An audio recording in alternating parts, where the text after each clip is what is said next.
Okay, so we are live, and today I'm super excited to interview one of my now former Ivy League formula students, Rachel. And before we get started, I'm just going to make sure that we are live and everything is working properly.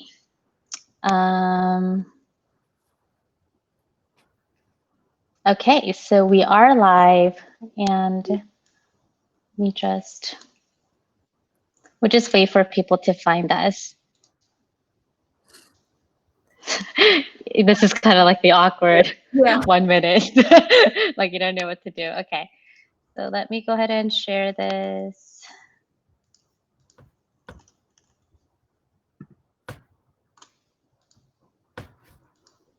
Okay.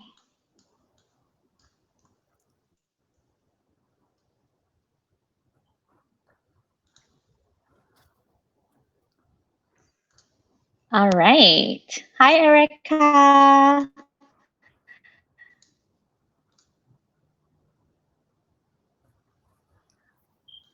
Okay, so we'll just go ahead and get started. So Rachel, give us a quick rundown, an introduction, what grade you're in and where you're located, and we'll start off with that. Yeah, so my name is Rachel Wu. I'm in 10th grade and I'm in Long Island, New York. Yeah, so just right outside of New York City. Awesome. So what is I know you worked on a creative passion project. So let's talk about that first. Tell us about your passion project, why you started it, and what it's really about. So like the mission statement and all of that good stuff.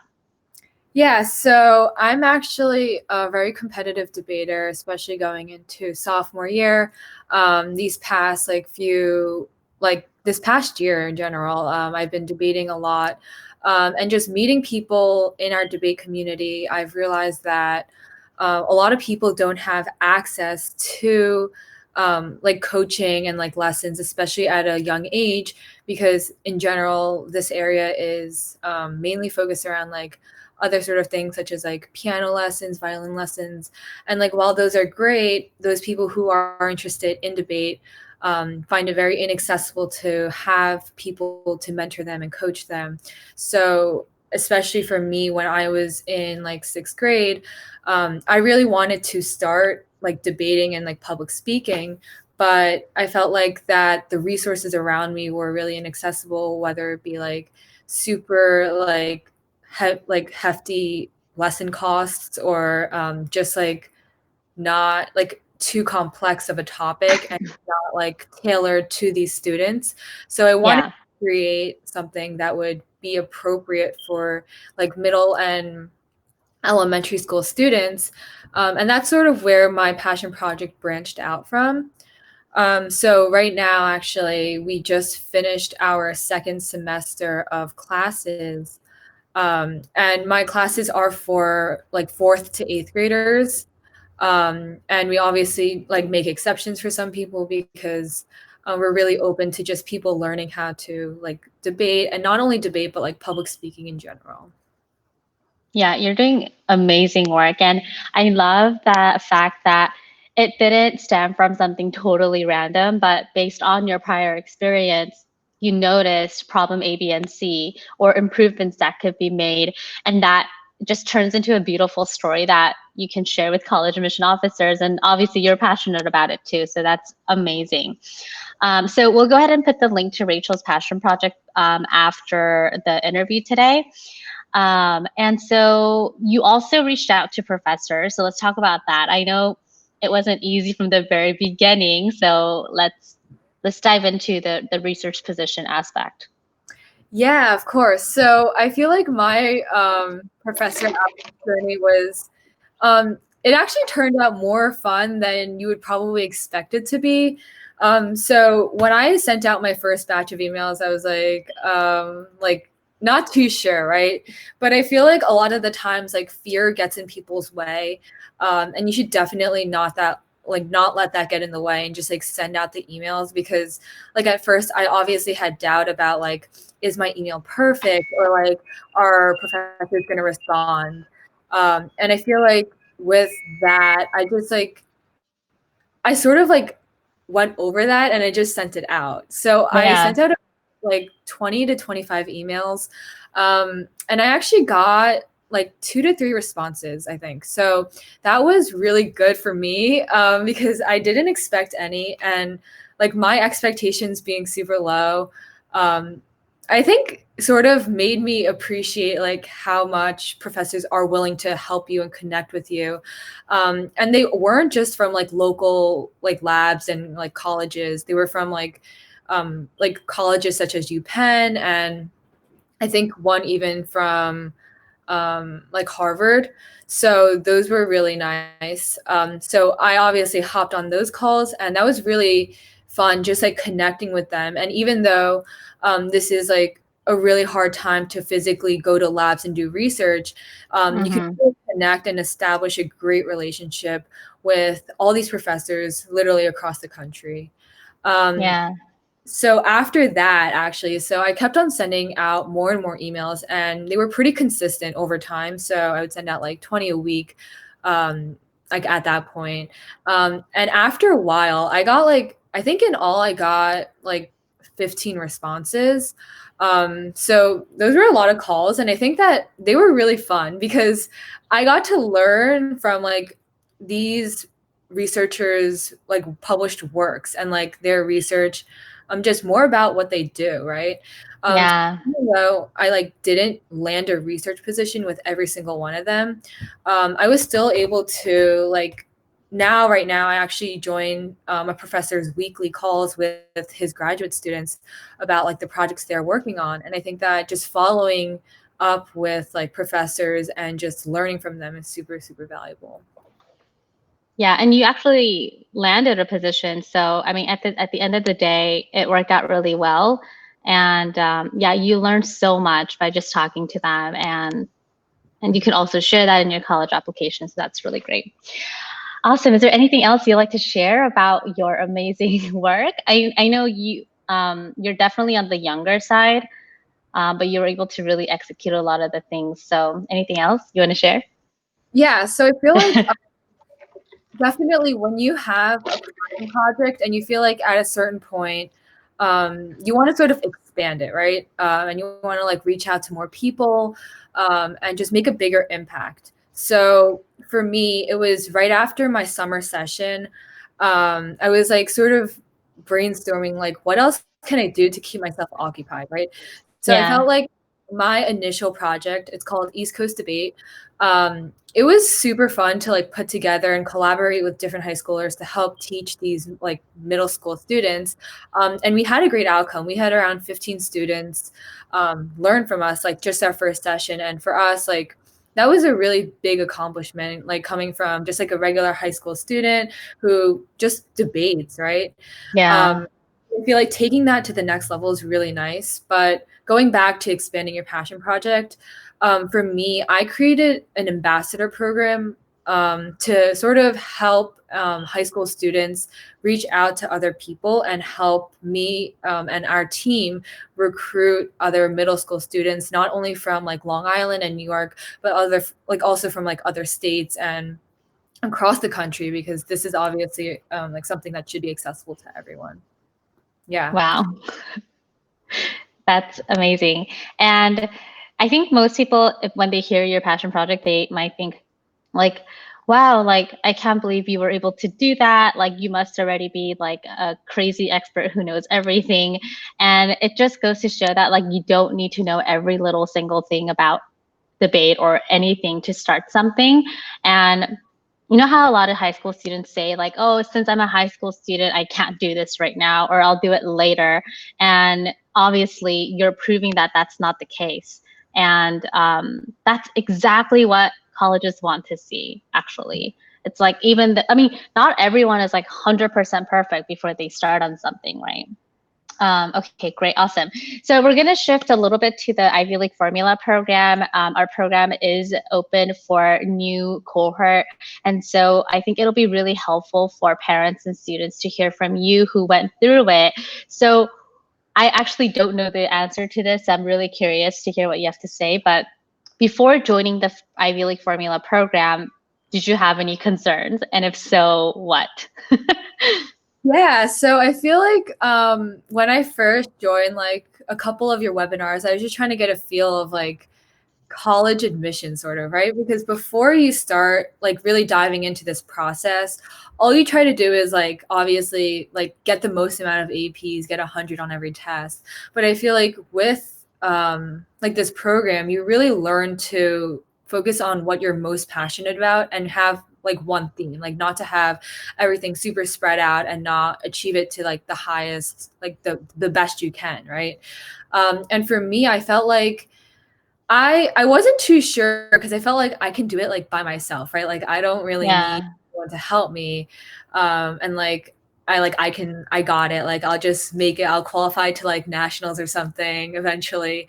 And like I can just figure it out, right? But after a while, I was like, okay, maybe like my extracurriculars are like a little bit everywhere and I don't really know what path I'm on. So I was like, okay, maybe I should give it a shot, right? So to just see what I can learn from this, because I think even though you may know what you're doing, like you can always learn something more with like help from someone else, right? Because they help you Hmm.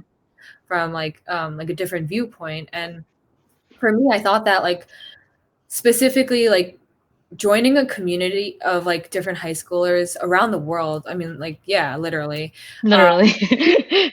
That are also like trying to find their passion and like do something that can help them show their achievement in something that they really enjoy doing is something that helps you like motivate yourself, right? And I feel like motivation is something super important in this process, because sometimes like high schoolers get really busy with work and you're just like, oh, I'll get to it eventually, and then like Christmas comes around and then it's like summer already and you really haven't done anything. So I think that this program is it's intensive, but it's not like stressful. It's like something that you're passionate about. Like you have fun with this process. You learn a lot as well. And I think that that's super super valuable. Hmm.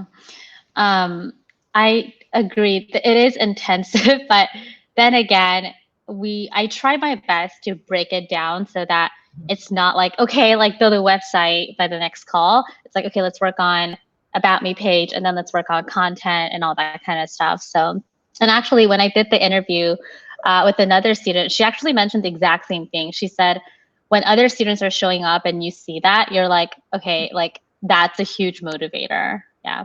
Yeah, and I Awesome. feel like a lot of the times like it's not like you're like if you don't get this done like you get kicked out of the program. Yeah, It's more yeah. it's more like it's up to you to do it. Like you push us, but like you're not making us do anything, right?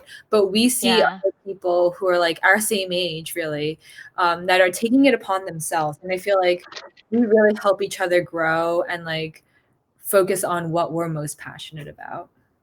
Yeah. Yeah. Yeah, I would hate to, if I were a high school student, or even as an adult now, like I would hate to be in a program where like you have to do something no matter what. Otherwise, like you're shamed and they give you guilt trip and all that kind of stuff. So yeah, I kind of really let the community control that kind of vibe. And Yeah. I think you did a great job contributing to that as well. Like you always kind of like did your work and, you know, and Yeah. I bet you were frustrated in the middle because you were sending out the emails, but you were like, oh, someone ghosted me for like 2 months or whatever. But I think just, and then that's where I come in to kind of let you know, like, are you really just going to then just let that be, or are we going to like turn this around, right? So that's great. So I think we already talked about what results you obtained. So let's talk about some of the results you obtained from the program. I know you kind of like hit all the parts. So do you want to share quickly like what the results were? Like what was the tangible outcome of the program? Yeah, so I feel like there are so like in so many respects, there are so many things that I've learned and that have affected me, and just in like so many different ways. So like we can talk about newspapers. So I was actually able to connect with a lot of like newspaper editors. So actually, just a couple weeks ago, even though I wasn't able to get necessarily my passion project published with her, the editor reached out to me and asked me to like participate in something in my community that happened when like the president got coronavirus, and just like speaking out about it, having a voice. And I thought that these relationships that you establish through just like reaching out is super valuable. And I've established a lot of connections with all different types of people. And I think that just the relationships that you are able to build with them is something really important to have. So we can also talk about like, I know I mentioned professor outreach, but I feel like even though you don't get a research position, you like learn a lot of things about research and like the type of research that they do, right? So for me, my particular interests are like bio and like public health.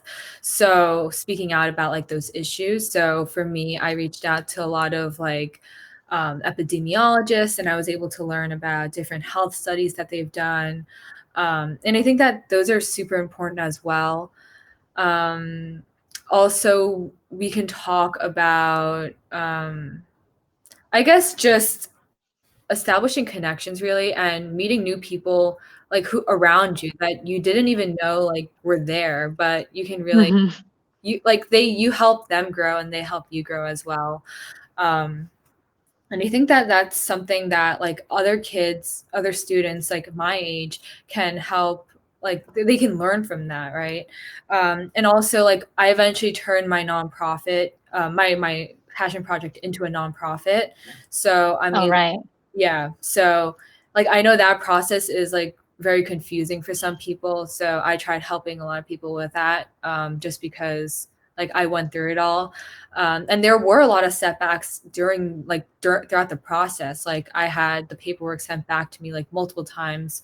But I obviously like know how to do it now. And I think that a lot of times people are like, oh, whoa, nonprofit, like that must be like something that takes a long, long time to make. And I honestly did it within like the first like 4 months of just being in your program. And I think that that's something that really changed like my life, really. Yeah. Awesome. So, as my last question, if you had to talk to someone who is contemplating about, because obviously it is an investment, right? It's not like it's like $100, thousands of dollars. So, if someone is contemplating what piece of it, contemplating to join the program, what piece of advice would you give? Yeah. So I think definitely you're going to have like fear, right? Fear gets in the Yeah. everything. And I feel like you shouldn't let that stop you. And I feel like this is a super good investment into like your education. And even though like it may not have like what you wanted, it gives so much more clarity into like what you're focused on, just like going into this whole college admissions process, finding a theme, using that to really produce something that you're passionate about. And honestly, like when I started out, I never even thought of making a debate like academy, right? I just Hmm. was, oh, I'm passionate about like this. And I feel like you really helped us have a lot of inspiration with telling us stories about your past students, and just everything that you've done like throughout these past few like years, and like helping us grow with that, especially from like building websites to like Hmm. honestly everything like professor outreach, emails, like giving us those templates. I think that they help us so much, and that's something you definitely wouldn't be able to like produce by yourself. And I think that that's something that really helps you throughout this whole process. And it's just something that you can take with you like forever, right? um, True. it's just something that like you should be passionate about it, right? So even though it may not be like the only factor that gets you into college, it should definitely be something that you can remember. Yeah. Hmm. Yeah, and this is a skill set that you get to carry with you for the rest of your life. Yeah. Like you can use it for the rest of your life. So I think it's definitely worth it. Well, thank you so much, Rachel. I know you had a busy few weeks studying and all of that. So thank you so much for taking your time to be on the show and to kind of introduce yourself to our community. I really, really appreciate it. And just generally, like having you as a student was really a blessing. And I'm always thankful for the students that I get to attract, really, because it's hard to attract amazing students, right? But I think that our program does a great job of attracting really inspirational, motivational, committed students, and especially like you helping out other students in the group. I see that. So thank you so much. Um, so yeah, thank you, Rachel. And we'll go ahead and put in Rachel's passion project link in the chat box. So that's it, folks. And Rachel, have a good weekend. Thank you. All right. Thank you.